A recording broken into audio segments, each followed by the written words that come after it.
안녕하십니까. 매일 아침 조간신문의 주요 기사를 딱딱 풀어서 해석해드리는 조간딱풀 11월 20일 월요일에 인사드립니다.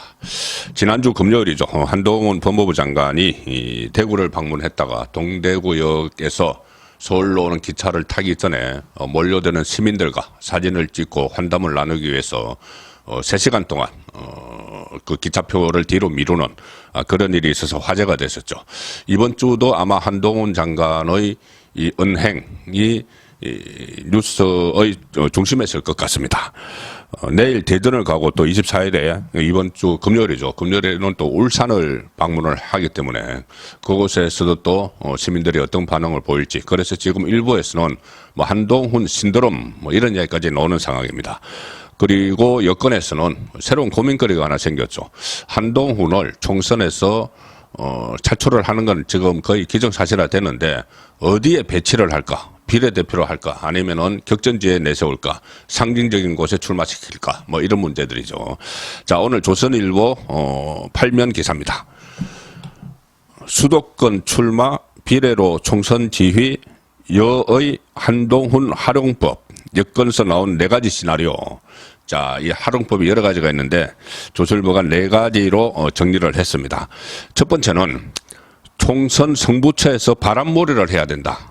그래서 종로 이런 상징성 있는 지역에 출마를 해서 바람몰이를 하자는 거죠. 지금 서울의 의석수가 40대 9입니다. 9대 40이죠.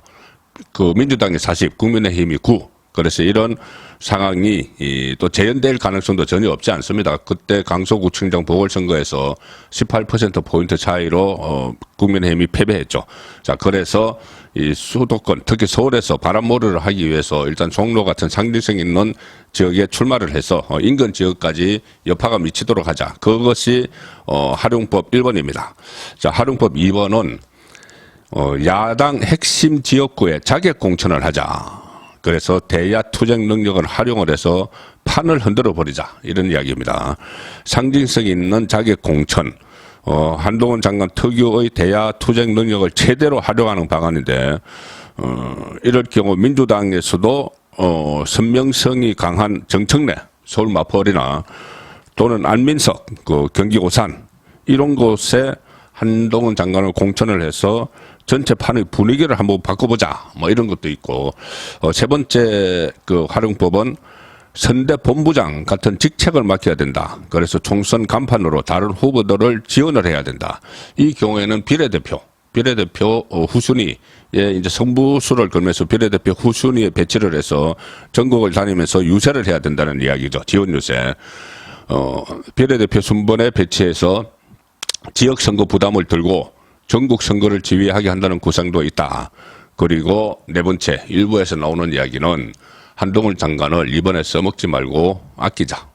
그런 이야기가 나옵니다. 정부에 남아있다가 대선 직행 코스로 보내자.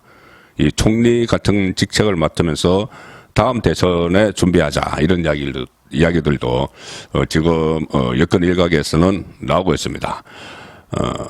야권 관계자는 이렇게 이야기합니다. 한동훈 장관이 돋보이고 있는 것은 거대 야당에 홀로 맞서 싸웠기 때문인데 한 장관이 국회의원이 되는 순간 300명 중의 1명으로 위상이 떨어질 수밖에 없을 것이다.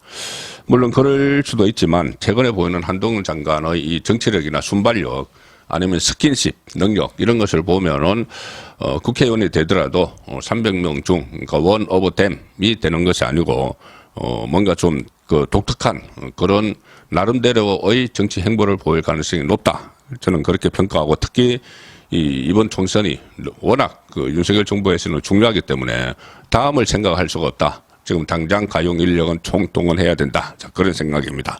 아마 용산도 그런 그 인식을 갖고 있는 것 같습니다. 자, 중앙일보 8면 기사 보시면은 이런 내용이 나옵니다. 주경호, 박민식, 원희룡도 나간다. 장관 최대 8명 출마 가능성. 총 동원령이죠. 8명이 누구냐? 추경호 경제부총리, 박진 외교부 장관, 박민식 보훈부 장관, 정황근 농림부 장관, 원희룡 국토교통부 장관, 조성환 해수부 장관, 이영 중소벤처기업부 장관. 자, 이 중에서 주목되는 인물은 역시 원희룡 국토교통부 장관이죠.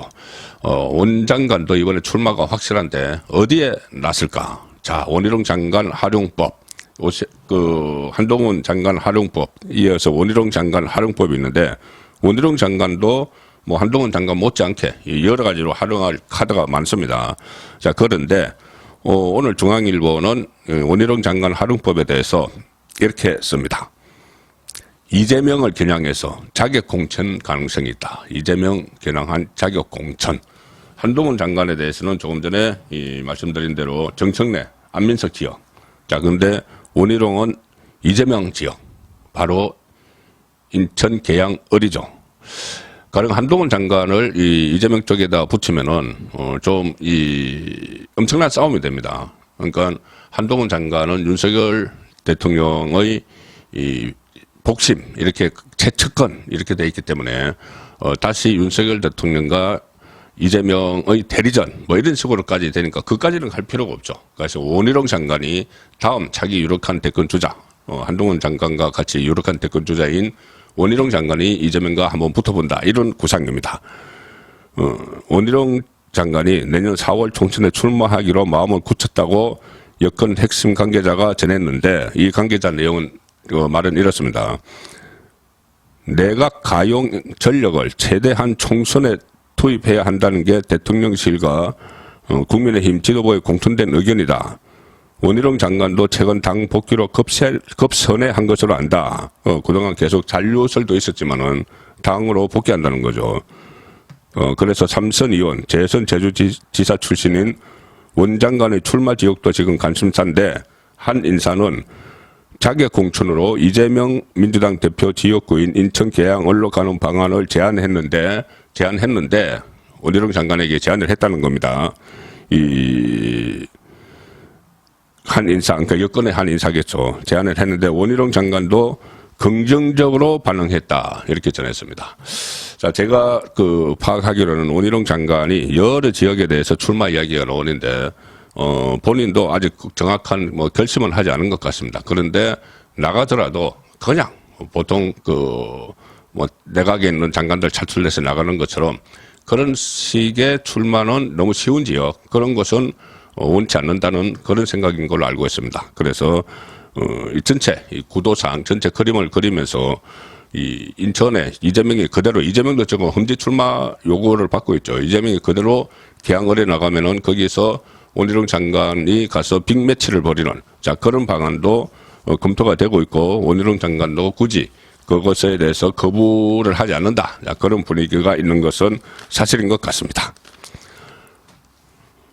지금 민주당에서는 총선을 앞두고 여러 가지 대응을 하고 있는데, 그 중에 하나가 이재명의 사법리스크를 최소화하기 위해서, 어떻게든 사법리스크에서 총선 때까지 벗어나기 위해서 탄핵 이야기를 많이 하고 있죠. 탄핵. 심지어 검찰총장을 탄핵한다, 이런 이야기도 나오고, 한동훈 장관에 대해서도 탄핵설이 나왔다가 역풍을 노려서 쑥 들어갔는데, 이번에는 이 탄핵병처럼 이렇게 돼 있는데 윤석열 대통령을 또 겨냥을 해서 탄핵 이야기가 나왔습니다. 자, 중앙일보 8면 하단 기사입니다. 민주당 김용민, 윤 대통령 탄핵안 발의해야, 이렇게 이야기하니까 민형배가 150명이면 된다. 발의는 절반이죠. 가반수가 발의하면 되니까 일단 발의를 해놓고 처리야 어떻게 되든 말든 이 주도권을 한번 잡아서 흔들어 보자는 그런 이야기입니다.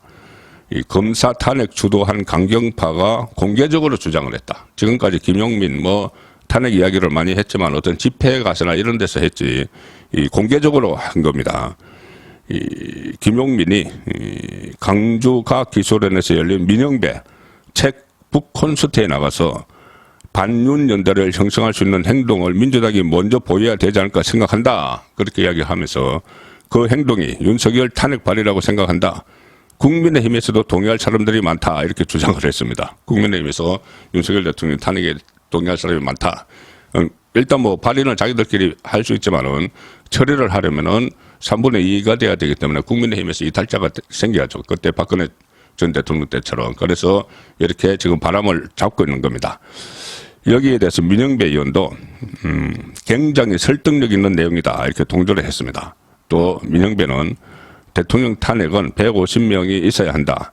민주당이 지금 과반이 훌쩍 넘지 않나. 그러니까 일단 150명 가지고 탄핵 발의를 해놓고 반윤연대, 검찰 독재 정책을 위한 정치연대 이런 것을 꾸려서 갈 수 있도록 하려면 이런 제안이 유효하다 이렇게 거들었습니다. 이 사람들이 민영배, 김용민 이 사람은 무슨 TF를 만들어놨죠. 그 안에 민주당 안에 검사 범죄 대응 TF 여기서 소속돼 있는데 이 사람들이 의원총회에서 검사 4명을 탄핵해야 한다고 보고를 했고 실제 이 중에서 2명 이정섭, 손주성에 대한 탄핵안을 발의하기도 했죠. 지금 민영배가 이렇게 150명이 있어야 되는데 지금 해야 된다 이렇게 이야기하는 것은 다음 총선을 거치고 나서 이 의석이 어떻게 될지 모르기 때문에 본인들이 지금 가반을 갖고 있을 때 할 수 있는 모든 것을 동원해서 윤석열 정부를 괴롭혀야 된다. 그 이야기를 지금 하고 있는 겁니다. 이 민주당이 탄핵 노래를 부르고 있는 사람들 중에는 윤석열 대통령과 검사들 외에 또 한 사람이 있죠. 이동관 방송통신위원장입니다. 이동관 방송통신위원장이 오늘 조선일보와 인터뷰를 했습니다. 자, 조선일보 30명 기사입니다. 김윤덕이 만난 사람 이 인터뷰에서 총선까지 방통위 마비시키려는 폭주 가짜뉴스 방치하면 그게 탄핵 대상이다. 이런 이야기를 했습니다. 지금 의석수로 탄핵 정치 일삼는 민주당 입법권 남용으로 헌정 질서를 흔들고 있다. 탄핵 사유 중 하나도 위법은 한 것이 없다. 본인이 방송 3법은 지금 강행 처리를 했는데 자파 방송 영속시키려는 법안이다. 이렇게 비판을 했고 KBS 사장이 사과할 때 눈물 흘린 시청자들도 있었다. 그리고 KBS 구성원들 스스로 위기감을 느끼고 있다. 자, 이렇게 묻습니다. 김윤덕 선임기자가 민주당은 왜 이리 집요하게 이동관 탄핵을 밀어붙일까? 그러니까 이동관 위원장의 대답은 진영의 나팔수로 전락한 공영방송을 바로잡으러 하기 때문이다. 이렇게 대답을 합니다. 이 민주당의 의도는 뻔하죠. 지금 탄핵을 해서 이번 달 말에 또 탄핵을 다시 추진한다는데 탄핵을 시키면은 일단 업무가 정지가 되기 때문에 총선 끝날 때까지 업무 복귀를 못 합니다. 현재 결정이 한 5, 6개월 걸리죠.